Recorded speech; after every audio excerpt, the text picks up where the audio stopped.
में से एक थी अनसुईया, आंतरी ऋषि के साथ भी है, जिनका पतिव्रता धर्म का पालन करना, पति को परमेश्वर मानना, पति चरणारविंद का स्मरण करना, पति के चरणारविंद में रमे रहना, यह माता अनसुईया का कर्तव्य था। शिव महापुराण के अंदर 5वें शिव महापुराण के विद्येश्वर संहिता में लिखा हुआ है, महाराज विद्येश्वर संहिता, यदि कोई नारी अपने पति से एक बार कह दे कि मैं तुमसे विवाह कर कर मेरी जिंदगी नर्क हो गई, इससे तो नहीं होता तो अच्छा रहता। जो नारी अपने पति के साथ झगड़ा करते समय इस संबोधन को बोल देती है, वो नारी 1000 बार करवा चौथ का व्रत कर ले, सोमवार का व्रत कर ले, एकादशी का व्रत कर ले, उस नारी का सात्वित्व कभी नहीं रहता, उसका सात्वित्व भंग हो जाता। केवल एक संबोधन कर बोध पर 33 कौटी देवताओं की धर्म पत्नियां भी तो 33 कौटी होंगी। अरे बोलो तो सही, इंद्र की इंद्राणी, ब्रह्मा की ब्रह्माणी, भगवान विष्णु की लक्ष्मी, शंकर की पार्वती, 33 कौटी देवता की धर्म पत्नियां भी 33 कौटी हैं, पर 33 कौटी देवताओं की धर्म पत्नियों का व्रत पृथ्वी पर नहीं होता। अगर पृथ्वी पर आज भी किसी का व्रत होगा तो माता पार्वती का होगा। कभी लक्ष्मी जी का व्रत होता है क्या? अरे बोलो तो, ये दिवाली पे तुम लक्ष्मी जी का व्रत कर लेती हो, ये तुम्हारे हिसाब से करती हो, शास्त्र प्रमाणित व्रत नहीं है ये, कि कहीं लिखा हो शास्त्र में, किसी पुराण में नहीं लिखा कि दिवाली का व्रत करो। दिवाली पे तो राम जी आए थे, खूब लड्डू बटे थे, इसलिए हमारे यहाँ शास्त्र कहता डट के चरो, खूब खाओ, व्रत भले ना। तो वो तुम भूखी रहे हो लक्ष्मी जी को बुलाने के लिए, वो तुम्हारा मन है, तुम्हारी सोच है। कई कई माताओं की आदत रहती है, मैं तो शाम को खाऊंगी, आज मेरा दीपावली का व्रत है, खाओ, 4-6 दिन मत खाओ तुम, तो उसमें क्या जाए। कभी लक्ष्मी का व्रत हुआ, एक वो व्रत माताएं करती है बेबहू लक्ष्मी का, वो शास्त्र प्रमाण में नहीं है, शास्त्र प्रमाणित व्रत नहीं है, वो आप लोगों ने बना लिया, आप लोगों ने कर लिया, वो अपने ऊपर है, पर शास्त्र का प्रमाण नहीं देता। लक्ष्मी व्रत, ब्रह्माणी का कोई व्रत है, सरस्वती का, सरस्वती का भी कोई व्रत नहीं, ब्रह्माणी का भी कोई व्रत नहीं है। केवल अगर इंद्राणी का कोई व्रत है, नहीं, अगर व्रत मिलेगा तो केवल एक माता पार्वती का मिलेगा। क्यों? क्योंकि माता पार्वती कभी अपने प्रभु से, कभी अपने स्वामी से ऊंची आवाज में बात नहीं करी, कभी नहीं बोली। माता ने कभी भी ऊंची आवाज में अपने पति से बात नहीं करी।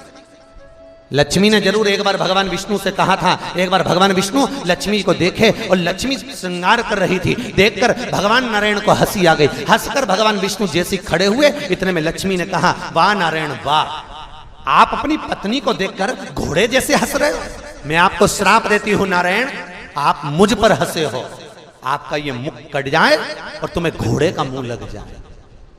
लक्ष्मी ने नारायण को श्राप दिया था, तो भगवान विष्णु का हयग्रीव अवतार हुआ था, हयग्रीवा को मारने के लिए भगवान का शीश कट गया था, तो घोड़े का मुंह लगाया था। काय का मुंह लगाया? घोड़े का। लक्ष्मी ने नारायण को श्राप दिया। एक बार जब पुष्कर राज में ब्रह्मा जी यज्ञ करने के लिए बैठ रहे थे, ब्राह्मणों ने कहा जल्दी करो, ब्रह्माणी को बुलाओ, मुहूर्त निकल रहा है, बुलाओ ब्रह्माणी को। अब ब्रह्माणी तो तैयार होने में लगी, आई नहीं, ब्रह्माणी को बुलाया जाए, आती नहीं ब्रह्माणी, बस आ रही हूं तैयार होके चलो। होता है पति बेचारा गाड़ी में बैठ के हारन बजाता रहे, पत्नी बेचारी अपना रुमाली ढूंढती रह जाए, होता है। वो बार बार हारन बजाए, ये बार बार क्या आ रही, अब ब्रह्माणी भी ऐसी आ रही, बस कह रही बंधु। इतने में देव ब्राह्मणों ने कहा मुहूर्त निकल जाएगा, तो ब्रह्मा जी ने कहा आपको जो करना है करो और यज्ञ चालू करो। इतने में ब्राह्मणों ने गाय को पकड़कर खड़ा करा और गाय माता के सामने ब्राह्मणों ने वेद की ध्वनि करना प्रारंभ करी। जैसे ही वेद की ध्वनि करना प्रारंभ करी, गाय के मुख से वेद माता गायत्री को प्रकट कर लिया, और गायत्री को प्रकट कर कर भगवान ब्रह्मा जी के पास में गठजोड़ा बांधकर बिठा दिया। यज्ञ प्रारंभ हो गया। इतने में सरस्वती तैयार होकर आ गई। ब्रह्माणी जैसे तैयार होकर आई, ब्रह्माणी ने देखा कि मेरी जगह पर कोई दूसरा बैठा है। ब्रह्माणी क्रोध में लाल होकर बोली, ए ब्रह्मदेव, तुमने मेरे स्थान पर किसी दूसरी नारी को बिठाया है, मैं तुम्हें श्राप देती हूं, पृथ्वी पर कहीं तुम्हारे मंदिर नहीं बनेंगे। केवल एक पुष्कर राज की भूमि पर अगर तुम्हें मंदिर बनवाना है तो एक कन्या का कन्यादान करना पड़ेगा।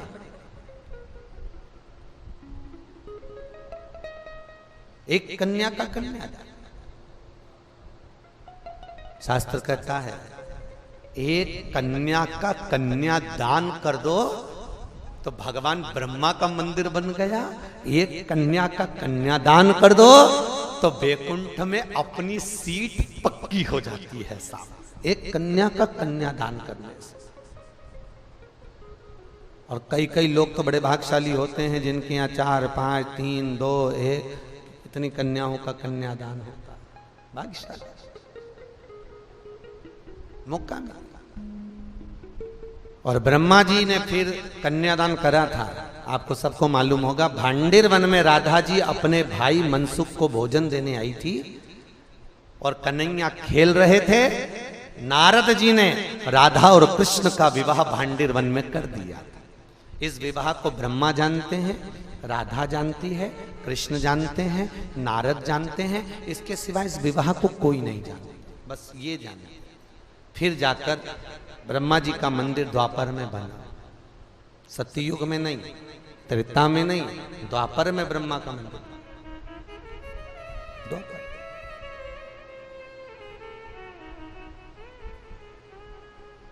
द्वापर मंदिर। ब्रह्माणी ने ब्रह्मा को श्राप दिया था, नारायणी लक्ष्मी ने भगवान विष्णु को श्राप दिया था, इंद्राणी ने इंद्र को श्राप दिया था, पर माता पार्वती ने कभी भगवान शंकर से ऊंची आवाज में बात नहीं करी थी।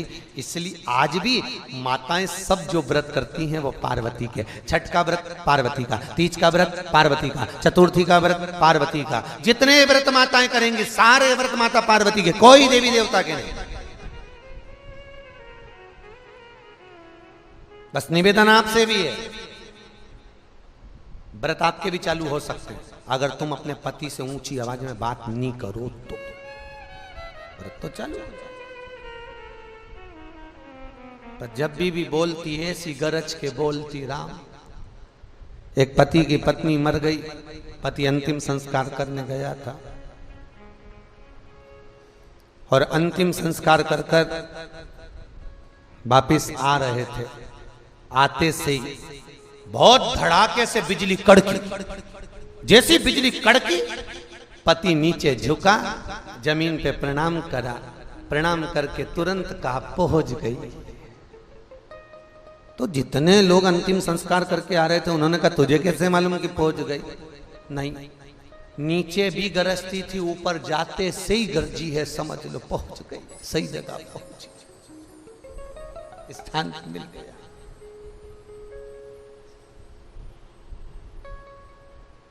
होता है। अब अनसुईया मैया पतिव्रता धर्म का पालन करती है। अनसुईया मैया पतिव्रता धर्म का पालन करती है, पति को परमेश्वर मानती है, पति के चरणों को नमन करती है, पति के चरणारविंद का स्मरण करती है, पति के चरणों को नित्य पति प्रणाम करती है। आप में से कितनी माताएं जो अपने पति को रोज प्रणाम करती है? जरा हाथ उठा ले। अरे एक आध उठा लो, शर्मा सुरमु में उठा लो, झूठा मुंह उठा लो। 1, 2, 3, 4, 4.5 नहीं, वो 4.5 इसलिए ऊपर करा था, गिरा दिया, मैं समझ लिया चतुर्थी के दिन पड़ती होगी, केवल करवा चौथ के दिन। इतना तो मेरे को भी ध्यान दे दो। पर करना चाहिए, नित्य प्रति प्रणाम तो करना चाहिए। अच्छा तुम मत, कभी कभी ऐसा भी होता है तुम नहीं करती वो कर लेता हो। कभी कभी ऐसा भी होता है, आपने देखा है कई बार घर में जब झगड़ा होता है तो पति बेचारा कहता है मैं तेरे हाथ जोड़ू, तेरे पांव पड़ू, चुप हो जा, अरे जगदम्बा हो जा। अब बेचारा और क्या करे? तुम अच्छा तुम बताओ इससे ज्यादा क्या करेगा? वही बेचारा अकेले में तेरे पांव पड़ लो तो चुप हो जा। बोलो। अनसुईया मैया पतिव्रता धर्म का पालन करने वाली है, पति को परमेश्वर मानने वाली, पति के चरणारविंद का स्मरण करने वाली, पति के चरणों का अनुमोदन करने वाली, पति के प्रणाम। अच्छा ईमानदारी से बोलना, पत्नी पति को ज्यादा स्नेह करती है कि पति पत्नी को ज्यादा स्नेह करता है? कितनी जल्दी बोली, कितनी जल्दी। सब चतुर हो गए भोपाल के। बुआ जी जय हो थारी, सब चतुर। अब पर ऐसा नहीं है, पति बोलता नहीं है, उसका प्रेम उसका स्नेह दिखता नहीं है। पर शिव महापुराण में और भागवत में पति के चरित्र। अच्छा उसको भी जाने दो, तुम तो अपनी एक बात। एक पति गार्डन में घूम रहे थे और गार्डन में घूमते घूमते एक बड़ा सा कुत्ता आ गया और पत्नी जिधर चल रही थी उधर ही कुत्ता था। बेचारे पति को लगा ये कुत्ता मेरी पत्नी को खा जाएगा, फिर बच्चों को स्कूल कौन भेजेगा, टिफिन कौन बनाएगा, ट्यूशन कौन भेजेगा। पति ने पत्नी का हाथ पीछे खींचा, कुत्ता और आगे बढ़ा। पति बेचारा घबराया, इसको खा जाए, कुत्ता मुझे काट खाए पर मेरी पत्नी को नहीं काटना चाहिए। मुझे काटेगा चल जाएगा, पत्नी को काटेगा, वो ना तो बच्चों को भेज सकती, ना तो उसके श्रृंगार करे, ना कुछ बच्चों का टिफिन बनाए, बेचारी बीमार पड़ जाएगी। मेरे को कुत्ता खा जाए पर मेरी पत्नी को नहीं काटे। उसने पत्नी का हाथ और पीछे खींचा, जैसे ही पीछे खींचा कुत्ता और आगे आया, और कुत्ता जैसे ही आगे आया देखा कुत्ता लपकने वाला है। इतनी देर में जैसे कुत्ता दौड़ा, पति ने पत्नी को गोदी में उठा लिया। जैसे गोदी में उठाया कुत्ता भाग गया। कुत्ता भागा, पति ने पत्नी को नीचे उतारा। पत्नी गुस्से में लाल होकर बोली, तुम्हारे जैसा पति जिंदगी में कभी नहीं देखा मैंने। बताओ, दुनिया के लोग कुत्ते को भगाने के लिए पत्थर उठाते, तुमने मुझे उठा लिया। अब बताओ, बेचारा वो तो भला ही सोचा था, उसने कौन सा बुरा सोचा? उसने तो बेचारे ने भला ही सोचा कि मैं पत्थर नहीं, इसको उठा लूं, इसको नहीं काटेगा, मेरे पाँव में काट खाएगा। तो ऐसा नहीं है कि पति स्नेह नहीं करता, करता है पर उसका स्नेह दिखता नहीं। बेचारे ने उठाया पर तो भी कुछ करे सो करे, जीवन का सुख पाना। भगवान अनसुईया मैया पतिव्रता धर्म का पालन करती है, पति को परमेश्वर मानती हैं, पति के चरणों का अनुमोदन करती है, पति के चरणों का स्मरण करती है, पति के चरणों का नाम जाप करती है अनसुईया। और जब पति के चरणारविंद का स्मरण किया गया, पति के चरणारविंद को नमन किया गया, अनसुईया मैया का सात्वित्व तीनों लोकों में छा गया। एक दिन लक्ष्मी जी ने भगवान विष्णु के सम्मुख में पार्वती और ब्रह्माणी को बुलाया, और पार्वती और ब्रह्माणी को बुलाकर कहा, सुनो, हमने सुना है कि अनसुईया का सात्वित्व बड़ा प्रबल है। हाँ, परीक्षा ली जाए, ठीक है, ले। तीनों देवियों ने अपने अपने स्वामियों से कहा, जाकर अनसुईया जी की परीक्षा लीजिए। क्या परीक्षा लेना है? अनसुईया जी के दरवाजे पर जाकर भिक्षा मांगना, और भिक्षा भी मांगना तो नग्न अवस्था में मांगना। अनसुईया के वस्त्र नहीं होना चाहिए। एक नारी दूसरी नारी के लिए शब्द कर रही है कि भिक्षा मांगना तो ऐसी मांगना कि तन पर वस्त्र ना हो। भगवान विष्णु ने लक्ष्मी से कहा, रही हो लक्ष्मी, ये कैसे प्रसंग कर रही है तू? तेरी बुद्धि, तेरी सोच, तेरी वृत्ति गई कहां? ये कहां चली गई? बहुत ध्यान देना, कल कथा में था, जैसा खाया अन्न, जम के बोलो, वैसा हो गया मन, जैसा पिया पानी वैसी हो गई वाणी, और जैसा पिया दूध वैसा बन गया बुद्ध। बुद्धि दूध से बनी। विचार करिए, अनसुईया जी की परीक्षा लेने का भाव लक्ष्मी के मन में कैसे आ गया? आया क्यों? लक्ष्मी के मन में यह प्रसंग कहां से आ गया कि अनसुईया जी की परीक्षा लो? मन में यह भाव कहां से आया? कैसे प्राप्त हुआ? कारण क्या था? हर चीज में कोई ना कोई एक कारण होता है जिसके कारण व्यक्ति उस क्रम तक पहुंचता है। हर चीज में एक कारण है।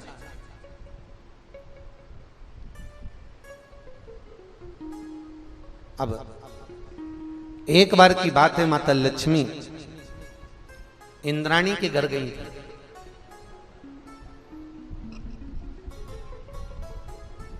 और इंद्राणी के साथ में मिलकर माता लक्ष्मी दक्षिणा देवी के दरवाजे पर पहुंचे। और दक्षिणा देवी के दरवाजे पर पहुंचकर माता लक्ष्मी ने आज बहुत तेज भूख लगने पर दक्षिणा को 3 बार कहा, दक्षिणा मुझको भोजन चाहिए, भूख लग रही है। दक्षिणा ना लाई। इंद्राणी दक्षिणा देवी के भवन में गई और बिना पूछे वस्तु को उठाकर लाई और लक्ष्मी को दे दिया। इंद्राणी और लक्ष्मी ने पा लिया। दक्षिणा देवी आकर देखी कि मेरे भीतर भवन में जो रखा था ये दोनों पा रही हैं, कोई बात नहीं, पर दोष तो है ना किसी की यहाँ रखी। आपको पहले भी कथा में कहा ये चोर तत्व तो कहलाएगा। भागवत जी में 5 तरह के चोर कहे। कितने? जम के बोलो जरा। 5। पहले नंबर का चोर जो किसी की वस्तु को बिना पूछे उठा। ठीक है, बोलते तो जाओ, हुंकारा भरते जाओ। ठीक है, भागवत जी में लिखा। पहले नंबर का चोर जो किसी की वस्तु को बिना पूछे उठाए वो भी चोर कहलाता है। दूसरे नंबर का चोर किसी के घर में बिना पूछे चले जाए वो भी चोर कहलाता है। तीसरे नंबर का चोर जो भगवान को दिए बिना पहले खुद खा जाता है वो भी चोर कहलाता है। चौथे नंबर का चोर किसी की रखी हुई वस्तु को ठोकर मारकर चले जाए वो भी चोर कहलाता है। 5वें नंबर का चोर बाजार गया, गजक खरीदी, आइसक्रीम खरीदी, टॉफी खरीदी, जेब में भरी, अपनी पत्नी के कमरे में जाकर चुपचाप दोनों धनी लुगाई खा गए और बूढ़े माँ बाप को नहीं दिया, वो भी चोर कहलाता। वो भी चोर कहलाता जो अपने माता पिता को दिए बिना खा ले। शास्त्र कहता है, भागवत वर्णन करती है, अगर एक पुड़िया अपनी पत्नी के लिए लेकर आया था, 10 रुपए की गजक अपनी पत्नी के लिए लेकर आया था, तो 10 रुपए की पुड़िया अपनी बूढ़ी माँ के लिए, बूढ़े बाप के लिए बंधवा कर लाता तो चोर नहीं कहलाता। पर जो माता पिता को दिए बिना अपने कमरे में बैठकर चुपचाप खा जाए और बूढ़े माँ बाप को ना दे वो भी चोर कहलाता है। मुझे उम्मीद है भोपाल के लोग ऐसे नहीं होंगे।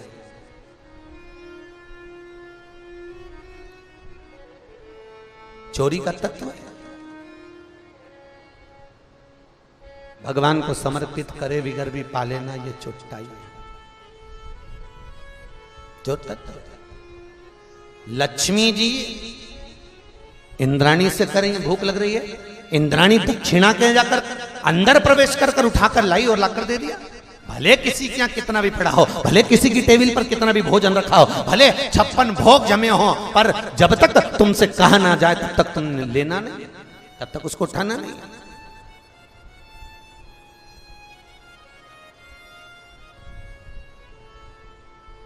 उसको स्वीकृत नहीं किया।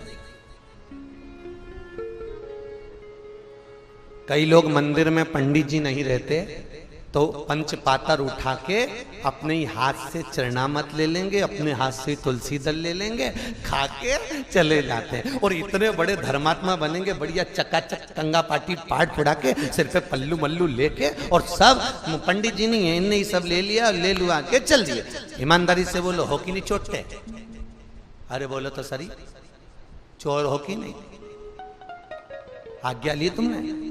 राम जी से पूछा, जिसके मंदिर में खड़े थे उस परमात्मा से पहले आज्ञा लेना थी कि भले पंडित जी नहीं है तो भगवान से कहना था, प्रभु पंडित जी नहीं है, हम ले लें आपसे, पंचामत चरणामत लें आपसे, और भगवान आज्ञा दे दें तो ले लो। अरे है कई हम कई जगह मंदिरों में देखते हैं, कई जगह की तो जाने दो, हम तो सीहोर के मंदिरों की भी कहते हैं कि वहां पर भी यही क्रम। एक हमारे वो बगल में बड़ा बाजार में सत्यनारायण जी को मंदिर, और वहां पर भी पंडित जी नहीं रहते तो वो जो जाए बस कूड़ के लेके चलते। अब कोई चोर तत्व है महाराज, उस तत्व से हमें वंचित छूटना, उस तत्व से हमें दूर जाना। कल एक प्रश्न था मंटो जी एक प्रश्न आया था कल व्हाट्सएप पर, गुरुजी हमारे प्रश्न का उत्तर दीजिए, वृक्ष लगाना क्यों जरूरी है? प्रकृति का पेड़ लगाना, वृक्ष लगाना क्यों जरूरी है? मंगरूल नाथ से प्रश्न था, अमरावती से आगे मंगरूल नाथ, वहां से भेजा था, वृक्ष लगाना क्यों जरूरी? हमने कहा भैया उसका एक कारण स्कंद पुराण में लिखा हुआ कि मातृ ऋण, पितृ ऋण, देव ऋण, गुरु ऋण और लोक ऋण। कितने ऋण? 5। लोक ऋण, लोक ऋण मनुष्य पर कब चढ़ता है? जब उसका अंतिम संस्कार होता है। अंतिम संस्कार के समय पर उसके नीचे चिता जलाते समय लकड़ियां लगाई जाती है, उस लकड़ी में जो आग लगती है, उस लकड़ी का ऋण मरने वाले की छाती पे चढ़ जाता है, उसको कहते हैं लोक ऋण। कौन सा ऋण है वो? लोक ऋण। गरुड़ पुराण के 5वें अंश में भी लिखा हुआ है, मातृ ऋण चुकाना सरल है, पितृ ऋण चुकाना सरल है, गुरु ऋण चुकाना सरल है, आदिक आदिक जितने ऋण हैं चुका सकते हो, पर लोक ऋण कब चुकेगा? तो भगवान कहता है इसको लोक ऋण चुकाने के लिए एक बार फिर जन्म दिया जाए, और ये पृथ्वी पर जब जन्म लेगा एक वृक्ष लगाएगा, वृक्ष लगाएगा तब जाकर इसका जो चिता के समय जला हुआ जो ऋण था तब चूकेगा।